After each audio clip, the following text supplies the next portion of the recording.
Hi everyone, my name is Awadhesh Singh. दोस्तों, आज हम अपने फिजिक्स एकेडमी क्लासेज के यूट्यूब चैनल पर आप सभी का स्वागत करते हैं। आज फिर हम कक्षा 12 भौतिकी का जो पहला चैप्टर है वैद्युत आवेश तथा क्षेत्र, इसका जो एनसीईआरटी न्यूमेरिकल्स हैं, इसके जो बचे हुए जो कुछ पोर्शन बचे थे, आज हम उस पर चर्चा करेंगे। ठीक है, तो आज का हमारा जो वीडियो होगा वो न्यूमेरिकल्स का होगा, एनसीईआरटी न्यूमेरिकल्स का होगा। ठीक है, तो कल इसके पिछले वीडियो में हम लोगों ने कुछ एनसीईआरटी न्यूमेरिकल को कवर किया था, कुछ बचे हैं जो हम फिर आज कवर करेंगे। तो आइए हम उसको देखते हैं, मन लगा करके आप पढ़ें, कोशिश करें। ठीक है, तो देखिए हमारा जो अगला जो क्वेश्चंस है, बुक्स आपके पास होना बहुत ज़रूरी है। बुक्स में आप क्वेश्चन नंबर देखते रहें और यहाँ पर हम उसका सॉल्यूशन आपको दे रहे हैं। अगला जो हमारा क्वेश्चंस है वो क्वेश्चंस है 1.14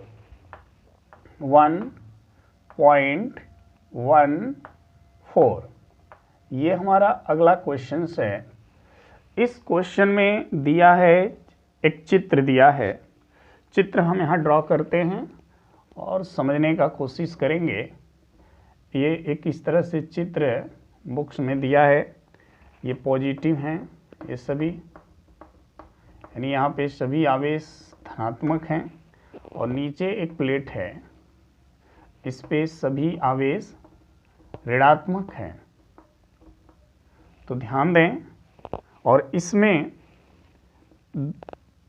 अलग अलग पार्टिकल हैं जो मूव कर रहे हैं। एक ऐसे, एक पार्टिकल और है जो ऐसे, और एक पार्टिकल है जो ऐसे। ठीक है,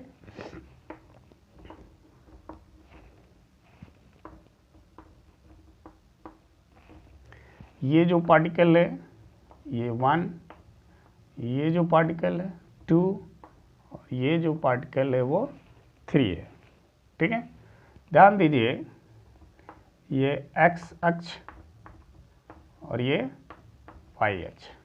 ठीक है, प्रश्न है, चित्र में किसी एक समान वैद्युत क्षेत्र में 3 आवेशित कणों के पथ चिन्ह दर्शाए गए हैं। 3 आवेशित कण हैं और तीनों के जो पथ चिन्ह हैं वो दिए गए हैं कि वो किस तरह से गति कर रहे हैं। तीनों आवेशों के चिन्ह लिखिए। तीनों आवेशों का चिन्ह आपको बताना होगा, कौन कौन से चिन्ह के आवेश हैं। इनमें से किस कण का आवेश संहति अनुपात, आवेश संहति, आवेश और संहति का मतलब होता है द्रव्यमान, इनमें से किस कण का ये आवेश संहति जो अनुपात है वो अधिकतम है, अर्थात सबसे अधिक है। 1 का या 2 का या 3 का, किसका Q/M सबसे अधिक होगा, ये आपको बताना है। तो यहाँ 2 चीज़ें बतानी है आपको, 2 प्रश्न हैं। एक तो इनके चिन्ह बताने हैं कि कौन सा कण धनावेशित है, कौन ऋणावेशित है, और दूसरा किसके लिए Q/M का मान, इन तीनों में से किस कण के लिए Q/M का मान सबसे अधिक होगा। तो चलिए हम देखते हैं, क्वेश्चन समझ में आ गया। हाँ, चलिए अब आगे देखते हैं।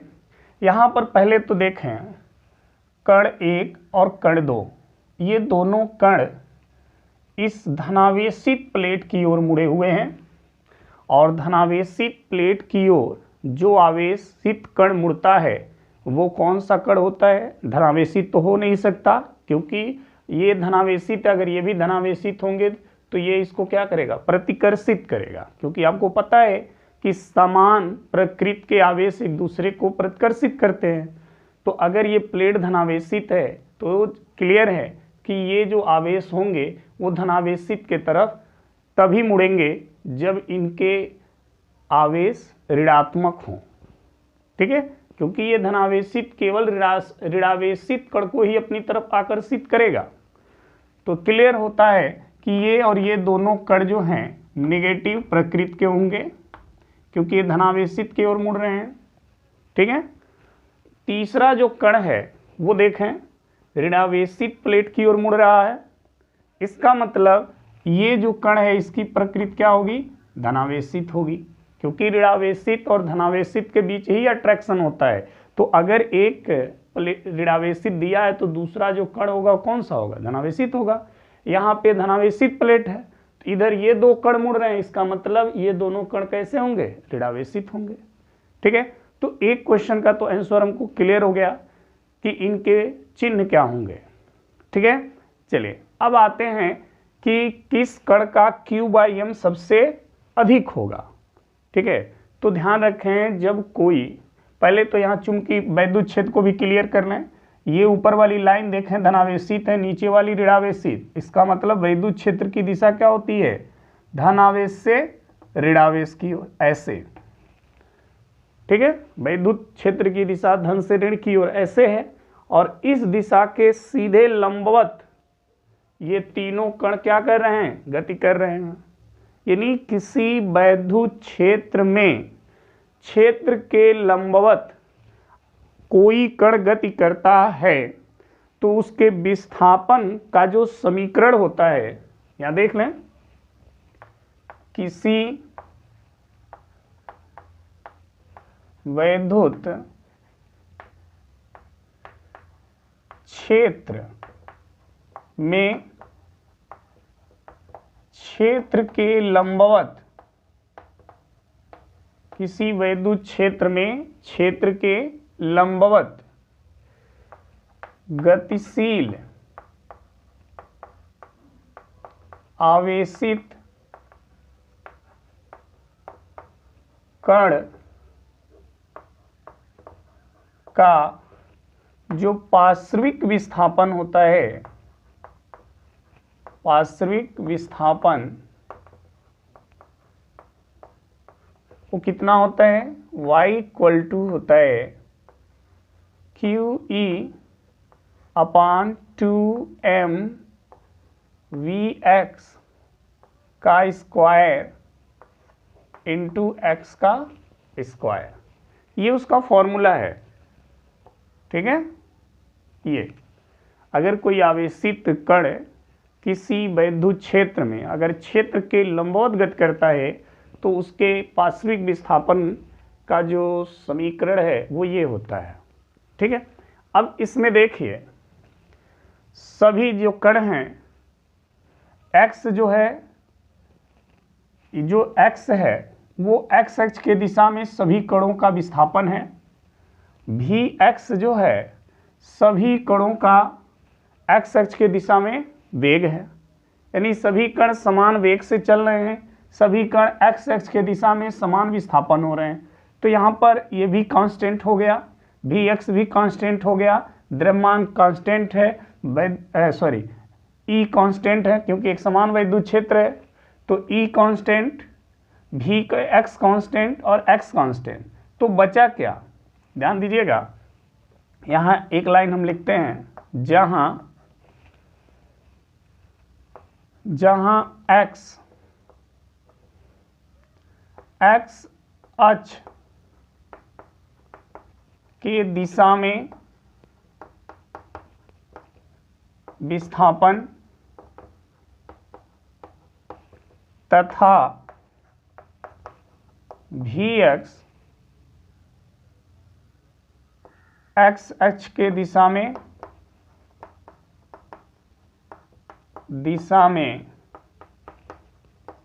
सभी कणों का क्या है, वेग है।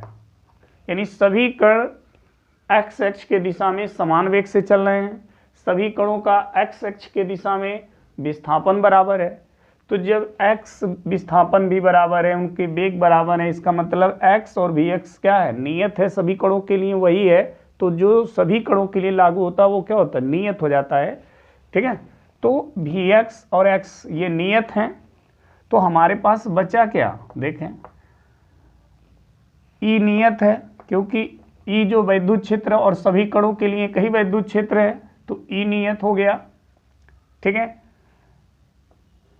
ये 2 नंबर है, ये तो फिक्स ही है।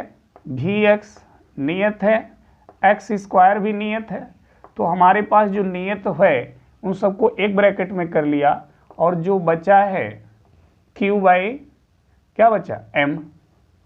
ये अब इस नियत को अगर हम हटा दें, इस नियत को, नियतांक को यहाँ से हटाएं, तो यहाँ पर कौन सा साइन आएगा, अनुक्रमानुपाती का, और ये हो जाएगा क्यू बाई एम। ठीक है। अब जिस कण का विस्थापन, पार्श्विक विस्थापन ज़्यादा होगा उसका क्यू बाई एम भी ज़्यादा होगा। अनुक्रमानुपाती का मतलब ये दोनों एक दूसरे के अनुसार बदलेंगे, अगर ये बढ़ेगा तो ये भी बढ़ेगा, ये घटेगा तो ये भी घटेगा। ठीक है।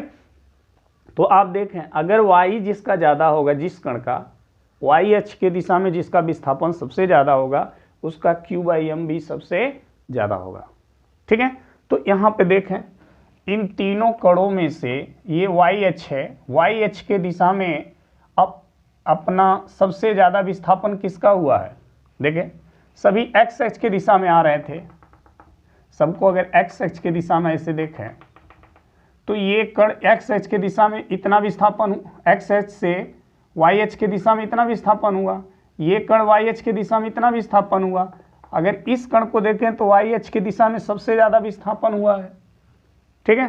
तो जिसका सबसे ज़्यादा विस्थापन होगा उसका क्यू बाई एम सबसे ज़्यादा होगा, अर्थात जो कण 3 है उसका क्यू बाई एम सबसे अधिक है। तो यहाँ लिख देंगे कण 3 का क्यू बाई एम सबसे अधिक होगा। क्लियर। तो स्क्रीनशॉट ले लें। फिर अगला क्वेश्चन हम देखते हैं।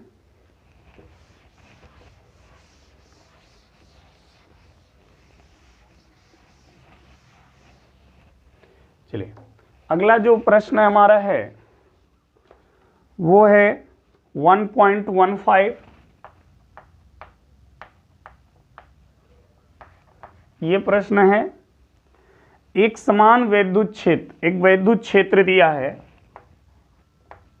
E इक्वल टू 3 इंटू 10⁻³ ये दिया है, और यहाँ लिखा है I कैप न्यूटन प्रति कूलम पर विचार कीजिए। पहले आपको इस पे विचार करना है। विचार क्या करना है, देखिए यहाँ पे जो I कैप है जिसको हम एकांक सदिश कहते हैं, तो I एकांक सदिश किस अक्ष के अनुदिश होता है, x अक्ष के। फर्स्ट ईयर में हम लोग पढ़े होंगे ये x y z सदिश, जो सदिश राशियों का निरूपण जो चैप्टर है उसमें आप I cap J cap K cap एकांक सदिश की बात वहाँ आपने किया होगा और पढ़ा भी होगा।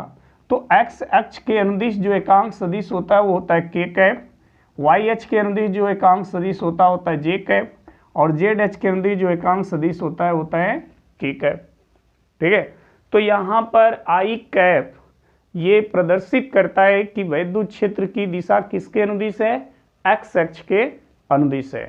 तो यहाँ पर ये जो 3 इंटू 10⁻³ न्यूटन प्रति कूलम है, इसमें जो ये I कैप है ये बता रहा है कि E की दिशा किधर है, x अक्ष के अनुदिश है। ठीक है। तो यहाँ लिख देंगे इसको 3 इंटू 10⁻³ न्यूटन प्रति कूलम x अक्ष के क्या है, अनुदिश है। क्या है, x अक्ष के अनुदिश है। ठीक है। इसमें I कैप का यही महत्व है कि वो E की दिशा को रिप्रेजेंट कर रहा है, किस दिशा में E का दिशा है। अगर यहाँ पे J कैप होता तो उसकी दिशा किधर होती, y अक्ष के अनुदिश। अगर यहाँ पे K कैप होता तो उसकी दिशा किधर होती, Z अक्ष के अनुदिश। ठीक है। तो ये इसका कह रहा था, इस पे विचार कीजिए। विचार करने का मतलब E की दिशा बताइए। अब इसमें 2 क्वेश्चंस हैं। इसका जो क्वेश्चन ए है, देखें, कह रहा है इस क्षेत्र का 10 सेंटीमीटर भुजा के वर्ग के उस पार्श्व से जिसका तल वाई जेड तल के समांतर है गुजरने वाला फ्लक्स क्या होगा। तो जो वर्ग है पहले उसकी भुजा देख लें, वर्ग की भुजा, और भुजा दिया है 10 सेंटीमीटर। इसको पहले मीटर में बदलना है, तो जब मीटर में बदलेंगे तो 100 से भाग देंगे तो मीटर में आएगा 0.1 मीटर। तो क्षेत्रफल क्या हो जाएगा, इसका क्षेत्रफल कितना होगा वर्ग का, तो क्षेत्रफल A बराबर होगा भुजा का वर्ग। वर्ग की क्षेत्रफल क्या होती है, भुजा का वर्ग, क्योंकि वर्ग का लंबाई और चौड़ाई दोनों बराबर होता है। तो अगर लंबाई 0.1 है तो चौड़ाई भी 0.1 होगा, तो 0.1 गुणे 0.1 यानी 0.1 का स्क्वायर। अब इसका जब स्क्वायर करेंगे तो क्या आएगा, 0.01 मीटर स्क्वायर। ये हो गया वर्ग। और यह वर्ग जो है कह रहा है इसका तल वाई जेड तल के समांतर है। ये वाई है और ये जेड है, यानी यहीं पर हम इसका तल बना दें इस तरह से, ये तल हो गया। ठीक है, तो ये जो तल है आप देख रहे हैं, जो वर्ग, जिस वर्ग की यहाँ पे बात हो रही है, ये एक वर्ग है जिसका तल वाई जेड के समांतर है। तो इसकी भी दिशा, इस क्षेत्रफल की दिशा किधर होगी, इसके लंबवत बाहर, यानी इसकी भी दिशा क्या हो जाएगी, एक्स अक्ष के अनुदिश हो जाएगी। ठीक है, ये जो तल है इसकी दिशा क्या होगी, तल के लंबवत बाहर की ओर। तो इस तल के लंबवत जब बाहर करेंगे तो इसकी दिशा एक्स अक्ष के समांतर हो जाएगी, यानी इस क्षेत्रफल की जो दिशा है वेक्टर ए, और जो विद्युत क्षेत्र है उसकी भी दिशा एक्स अक्ष के अनुदिश है वेक्टर ई। तो दोनों की दिशा के बीच कोण कितना बनेगा, 0 डिग्री। कितना बनेगा, 0 डिग्री, क्योंकि यहाँ पर क्लियर है कि विद्युत क्षेत्र की दिशा एक्स अक्ष के अनुदिश, यानी विद्युत क्षेत्र एक्स अक्ष के अनुदिश है। और इसी में जो वर्ग रखा गया है, जो वर्गाकार तल रखा गया है, उसकी अगर दिशा उस प्रश्न के अनुसार हम देखें तो उसकी भी दिशा एक्स अक्ष के अनुदिश है। ठीक है, तो जब दोनों की दिशा सेम है तो थीटा क्या बनेगा, 0। तो विद्युत फ्लक्स कितना होगा, विद्युत फ्लक्स कितना होगा, तो विद्युत फ्लक्स का फॉर्मूला क्या होता है, ई ए कॉस थीटा। ये फॉर्मूला है, देखें ई का मान है 3 × 10⁻3, ए का मान है 0.01 इंटू कॉस, और थीटा का मान आया है 0। फाई इक्वल टू, देखें 3 का इसमें मल्टीप्लाई कर देंगे तो 0.03 हो जाएगा, 10⁻3 और cos 0 का मान 1, यानी कुल वैल्यू आएगा 0.03 इंटू 10⁻3। ठीक है, इतना आएगा। अगर हम दशमलव को यहाँ से 2 अंक पीछे ले जाएं तो क्या हो जाएगा, 3.0, और 2 अंक पीछे जाने का मतलब इसमें से 2 माइनस, तो 2 माइनस कर देंगे तो कितना बचेगा, केवल 10। ठीक है, आप चाहें तो 3 में 10 का मल्टीप्लाई कर देंगे, कितना आ जाएगा, 30 वेबर। ठीक है, विद्युत फ्लक्स का एक मात्रक वेबर भी होता है। क्लियर, तो ये हो गया इस 1.15 का पार्ट ए का आंसर। ठीक है, इसी में एक पार्ट बी भी दिया है, पार्ट बी को भी देख लें। पार्ट बी क्या कह रहा है कि इसी वर्ग से गुजरने वाला फ्लक्स कितना है यदि इसका तल अभिलंब एक्स अक्ष से 60 अंश का कोण बनाए। ये तो फिगर हो गया ए भाग का। अब बी भाग में देख लें। मान लीजिए ये विद्युत क्षेत्र है, एक्स अक्ष के अनुदिश विद्युत क्षेत्र था ई। कह रहा ये जो वर्ग है वो इस तरह से रखा जाए, इसको इस तरह से बनाया जाए वर्ग को, कि इसका जो तल है, इस वर्ग की जो दिशा है, ये कितना अंश का कोण बनाए, 60 अंश, और ये हो गया वेक्टर ए। ये जो वर्गाकार तल है ये, इसकी दिशा क्या होगी, इस तल के लंबवत बाहर की ओर। तो ये दिशा और विद्युत क्षेत्र की दिशा दोनों के बीच का कोण कितना दिया है, 60 डिग्री। ठीक है, तो कह रहा फ्लक्स बताइए। अब इसका फ्लक्स कितना हो जाएगा, अगर 60 डिग्री पर हो, फार्मूला सेम वही है, फाई इक्वल टू क्या होगा, ई ए कॉस थीटा, ई का मान 3 × 10⁻3, ए का मान यानी इसका क्षेत्रफल, तल वही है तो क्षेत्रफल वही रहेगा, 0.1 × cos 60 डिग्री, मल्टीप्लाई करके देख लें 0.03 आएगा इंटू 10⁻3, और cos 60 की वैल्यू 1/2, आप इसको डिवाइड कर दें 0.015 होगा इंटू 10⁻3, ये आएगा।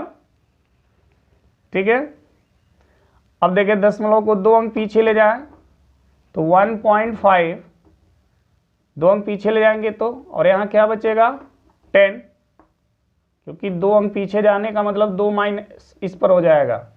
ठीक है, इसका इसमें गुणा करेंगे तो कितना आएगा 15 वेबर।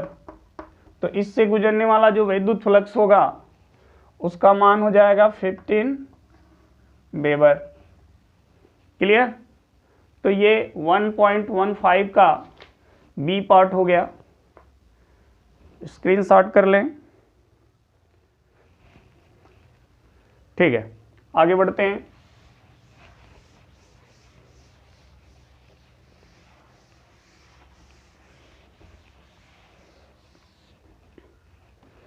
अगला जो क्वेश्चन है अब उस पे हम आते हैं 1.16।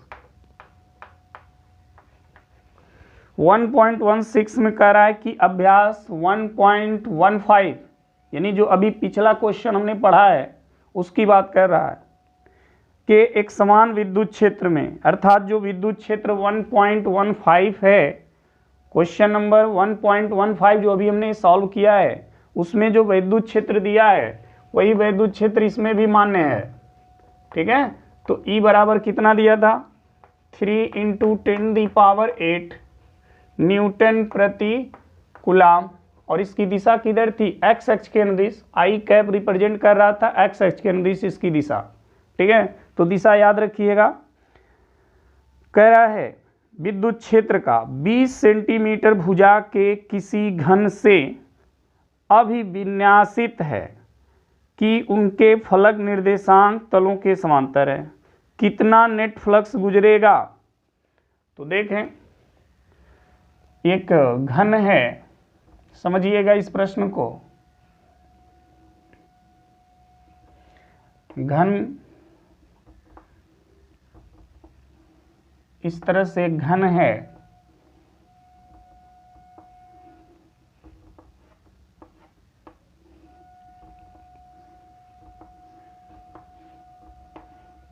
ये घन है, और जो ये एक्स अक्ष के अनुदिश विद्युत क्षेत्र ये E है। ठीक है, आपसे कह रहा है इसका नेट फ्लक्स कितना होगा। तो आप देखना ध्यान से, इस घन का ये वाला पृष्ठ देखो, ये वाला पृष्ठ, इसकी दिशा, इस पृष्ठ की दिशा इसके लंबवत बाहर की ओर। ये वाला जो पृष्ठ आप देख रहे हो, ये वाला, ये इस पृष्ठ की दिशा लंबवत इसके बाहर की ओर। ठीक है, अब देखो ये वाला जो पृष्ठ है, ये वाला पृष्ठ, अगर आप देखो ये वाली पृष्ठ, ये इसकी दिशा इसके लंबवत बाहर की ओर। इसके बाहर ये वाली पृष्ठ देखें, ये वाली, इसकी दिशा भी इसी के लंबवत बाहर की ओर। ठीक है, या इधर बना दें, बाहर इधर भी होता है। ठीक है, क्लियर। चलिए देखिए आगे, ये भी। अब 2 पृष्ठ और बचे, 4 पृष्ठों की दिशा आपको क्लियर है, 2 पृष्ठ और बचे हैं। वो 2 पृष्ठ कौन है, ध्यान दीजिए। ये एक पृष्ठ ये है, ठीक है। इस पृष्ठ की दिशा लंबवत बाहर की ओर, यानी इसकी दिशा भी लंबवत क्या होगी, इधर होगी, ऐसे होगी, ठीक है, ऐसे। और एक पृष्ठ ये बचा है, अगर इसकी भी दिशा देखें तो लंबवत ये भी किधर होगी, उधर बाहर की ओर, यानी 6 पृष्ठ हैं, ठीक है। और 6 पृष्ठों की दिशा हमने आपको रिप्रेजेंट कर दिया। अब आपको ये देखना है कुल फ्लक्स कितना होगा, जबकि घन का प्रत्येक भुजा 20 सेंटीमीटर है, यानी लंबाई भी 20 है, चौड़ाई भी 20 है और ऊंचाई भी 20 है, ठीक है। अब ध्यान देना, कुल वैद्युत फ्लक्स पूछ रहा है। तो अगर इस घन में देखना, इस पृष्ठ की अगर हम बात करें, ये वाली पृष्ठ जो है इसकी अगर बात करें तो इसकी दिशा इसके लंबवत ऐसे है और वैद्युत क्षेत्र की दिशा ऐसे है। तो अगर इसको हम आगे ऐसे बढ़ाएं और ये वैद्युत क्षेत्र है, तो दोनों के बीच का कोण कितना डिग्री बना, 90 डिग्री। ये जो पृष्ठ है इसकी दिशा बाहर की ओर है, इसको ऐसे पीछे हमने बढ़ाया और ये वैद्युत क्षेत्र की दिशा को, तो कोण कितना बना, 90 डिग्री। और आपको मालूम है cos 90 वैद्युत फ्लक्स का जो फॉर्मूला होता है वो क्या है, E A cos 90 cos theta होता है। अब देखो E A cos, यहाँ पे थीटा कितना बन रहा है, 90, तो cos 90 की वैल्यू क्या होती है, 0। यानी वैद्युत फ्लक्स, इस पृष्ठ से जो वैद्युत फ्लक्स गुजरेगा उसका मान क्या आएगा, 0। क्लियर। चलिए, ठीक इसी के नीचे वाला जो पृष्ठ है ये, इसकी भी दिशा देखें नीचे की तरफ है। अगर इसको भी ऐसे बढ़ाएं तो ये भी वैद्युत क्षेत्र के दिशा से कितना कोण बनाएगा, 90। तो इस पृष्ठ से भी गुजरने वाला वैद्युत फ्लक्स इसी के अनुसार कितना हो जाएगा, 0, ठीक है। तो इस पृष्ठ से गुजरने वाला वैद्युत फ्लक्स 0, इस पृष्ठ से गुजरने वाला विद्युत फ्लक्स 0। अब हमारे पास देखिए 2 पृष्ठ और बचे हैं, 4 पृष्ठ बचे हैं, 2 का तो हमने 0 क्लियर कर लिया। ये पृष्ठ देखें आप, इस पृष्ठ को देखें, ये वाला, इस पृष्ठ की दिशा किधर है, लंबवत ऐसे है बाहर की ओर। तो अगर ये इस पृष्ठ की दिशा लंबवत बाहर की ओर है तो ये भी देखिए वैद्युत क्षेत्र के दिशा से कितना कोण बना रहा है, 90 डिग्री। इसका मतलब इस पृष्ठ से भी गुजरने वाला विद्युत फ्लक्स क्या हो जाएगा, 0। ठीक इसी तरह से इसके सामने जो उधर पृष्ठ है, ये इसकी दिशा जो हमने ये रिप्रेजेंट की है, ये भी वैद्युत क्षेत्र की दिशा से कितना कोण बनाएगा, 90 डिग्री।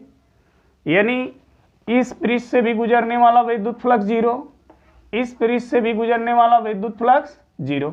यानी 4 पृष्ठ जो होंगे घन के, उन 4 पृष्ठों से गुजरने वाला कुल वैद्युत फ्लक्स 0 होगा।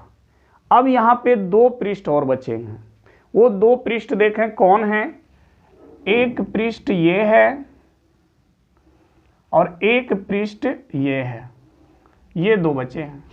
अब ध्यान देना, ये जो पृष्ठ है ये, इसकी दिशा किधर है, लंबवत इधर है और वैद्युत क्षेत्र किधर है, इधर है। अगर हम इसी फिगर को यहाँ पर, अगर इस दिशा को यहाँ दिखा दें ऐसे, तो यहाँ पर एंगल कितना बनेगा, 180। कितना बनेगा, 180 बनेगा। इस पृष्ठ की बात हम कर रहे हैं, इस पृष्ठ की दिशा यही है ना, इसको हमने यहाँ बना दिया है और ये वैद्युत क्षेत्र की दिशा है। तो दोनों दिशाओं के बीच का कोण कितना है, 180 डिग्री है। तो फाई इक्वल टू फार्मूला होता है ई ए कॉस, और ये हो जाए थीटा की जगह हम क्या रखेंगे, 180। काश 180 का मान -1, तो ये हो जाएगा -EA। इस पृष्ठ से गुजरने वाला विद्युत फ्लक्स जो होगा -EA। अब आइए इस पृष्ठ को देख लें, इस पृष्ठ को, इस पृष्ठ की दिशा किधर है, जिधर विद्युत क्षेत्र की दिशा है, तो यहाँ थीटा क्या बनेगा, 0। तो इस पृष्ठ से गुजरने वाला विद्युत फ्लक्स EA cos 0 हो जाएगा और cos 0 का मान 1, तो विद्युत फ्लक्स कितना हो जाएगा, EA। ठीक है। तो कुल फ्लक्स की जब हम बात करेंगे तो इन दोनों को जोड़ेंगे तो ये माइनस ये प्लस ये, तो कुल फ्लक्स कितना हो जाएगा 0। यानी इन दोनों पृष्ठों से गुजरने वाले फ्लक्स होंगे, लेकिन जब उनको जोड़ेंगे तो कुल फ्लक्स क्या आएगा 0, अर्थात इस घन से गुजरने वाला कुल फ्लक्स 0 होगा। क्लियर, समझ में आया। चलिए अगला प्रश्न हम आते हैं।